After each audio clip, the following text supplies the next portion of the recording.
c'est une situation assez difficile. Ce qui se passe au Mali, depuis quelques semaines, j'allais dire, à savoir, comme vous l'avez rappelé, le blocus des groupes terroristes pour asphyxier l'État malien.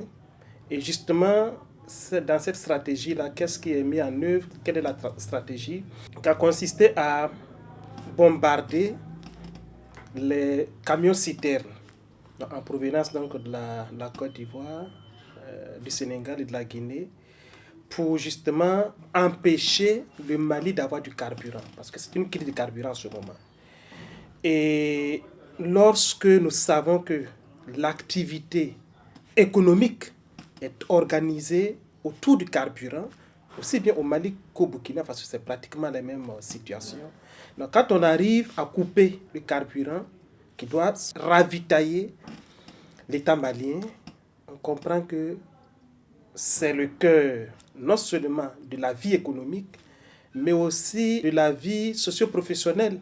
Parce que vous n'êtes pas sans savoir que dans la foulée, l'État a dû suspendre les cours pour 2 semaines, même si on salue le fait que les cours aient été repris le 10 novembre dernier, c'est le lundi dernier. Donc la situation elle était dramatique, mais on dira Dieu merci. Je pense que l'État malien a réussi quand même, avec l'accompagnement des 2 autres pays de l'AES, à savoir le Burkina Faso et le Niger, à désamorcer, à desserrer un peu les taux. Donc c'est à saluer, mais surtout interpeller nos autorités, que ce soit celles du Mali ou du Burkina Faso et de l'AES, à prendre en compte cette réalité-là et à anticiper par moment. Sinon, dès que ça arrive comme ça peut créer une certaine frayeur au sein de la population. Et justement, comme vous l'avez dit, on a vu la campagne de désinformation, d'intoxication, notamment orchestrée par les médias occidentaux autour donc de la question, justement pour faire croire qu'au Mali, il n'y a plus de vie. Pour faire croire que le Mali est devenu un État invivable, comme ils l'ont fait de par le passé, en ce qui concerne le Burkina Faso, en ce qui concerne le Niger et même d'autres États africains. C'est toujours eux qui créent le problème et ensuite ils actionnent, puis amener les populations à se soulever contre les autorités. C'est la stratégie comme ça.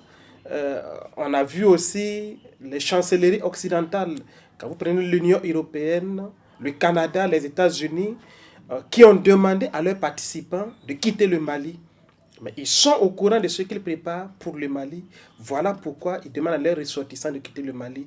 Mais ici, la bonne note, c'est que au-delà de cet appel-là, il n'y a pas eu de bousculade à l'aéroport de Bamako, où on voit des Européens, des Occidentaux en train de quitter le Mali. Ça veut dire que même les ressortissants de ces pays-là au Mali ont compris le jeu qui se cache derrière.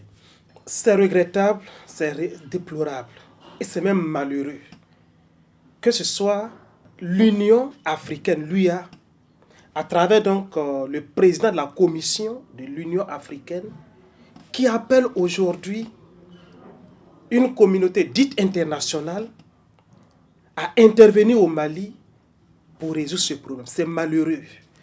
Et j'ai l'impression qu'en Afrique, on ne tire jamais leçon du passé. Ici, ce n'est même pas le passé. On est pleinement dans la situation. En 2011, on a vu la communauté dite internationale qui est intervenue en Libye pour tuer le président libyen Muammar Kadhafi. Conséquence, on a eu la désintégration de tout le Sahel. Toutes les armes stockées en Libye aujourd'hui se sont éparpillées dans le Sahel. Et pendant qu'on n'a même pas encore résolu ce problème, un président d'une commission comme celle de l'Union africaine ne prend pas la mesure et demande que la communauté internationale intervienne au Mali. Je pense que ce n'est pas qu'ils n'ont pas compris le scénario. Ça confirme l'hypothèse que nous autres défendons, à savoir que nous avons des autorités africaines qui prennent leurs ordres justement du côté de l'Occident. Sinon, on ne peut pas comprendre cet appel de l'Union africaine.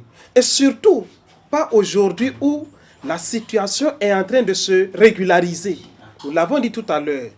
Le Mali a suspendu les cours pour 2 semaines.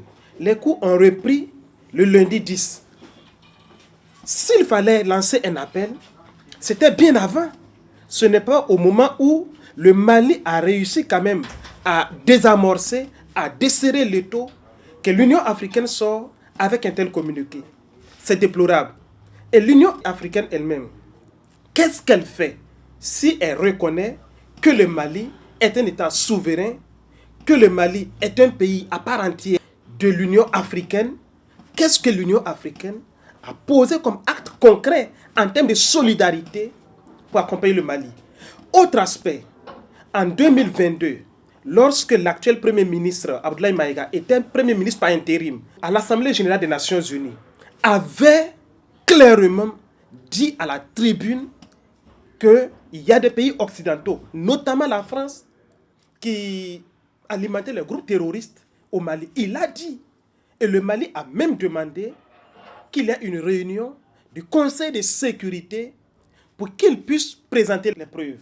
Quand on donne une information de cette nature-là à une tribune des Nations Unies, comme l'Assemblée générale, devant le monde entier, si l'information n'était pas vraie, c'était à la France même de prendre le devant et de faire convoquer une réunion pour se laver la fronte, j'allais dire, pour montrer patte blanche. Ni la France ne l'a fait, ce qui montre quand même que la France est suspecte. Deuxième aspect, l'Union africaine a-t-elle demandé qu'il y ait, comme l'a demandé le Mali, qu'il y ait une réunion du Conseil de sécurité pour clarifier cette position-là? Elle ne l'a pas fait, l'Union africaine. Et aujourd'hui, on se joue les bons samaritains. Je crois qu'il faut que les Africains comprennent ce qui se joue autour de nos États. Et ce qui arrive au Mali, ce n'est pas que le Mali. Ce sont nos 3 États. Et au-delà de nos 3 États, c'est l'Afrique qui doit se mobiliser pour défendre notre dignité. Il n'est plus question aujourd'hui qu'on fasse appel à un État dit grande puissance de venir nous sortir de l'ornière parce qu'il est attesté aujourd'hui que ces mêmes groupes terroristes-là sont des fabrications des mêmes États occidentaux. J'allais terminer sur un cas. Le président actuel syrien, je n'aime pas faire la fixation, mais il y a quelques années, sa tête était mise à prix par les États-Unis. Lorsqu'il a réussi, avec la complicité des Occidentaux, à renverser El Achar, mais ce même monsieur, dont la tête était mise à prix en tant que responsable d'un groupe terroriste, mais il a participé à la dernière session de l'Assemblée générale des Nations unies. Pas plus tard que 2 jours, je voyais que les Nations unies ont levé toutes les sanctions sur le monsieur. C'est un responsable terroriste. Donc c'est ce qu'on veut fabriquer au Sahel. Et ça, nous, Africains, devrons comprendre cela et ne pas être les dindons de la farce dans cette histoire-là.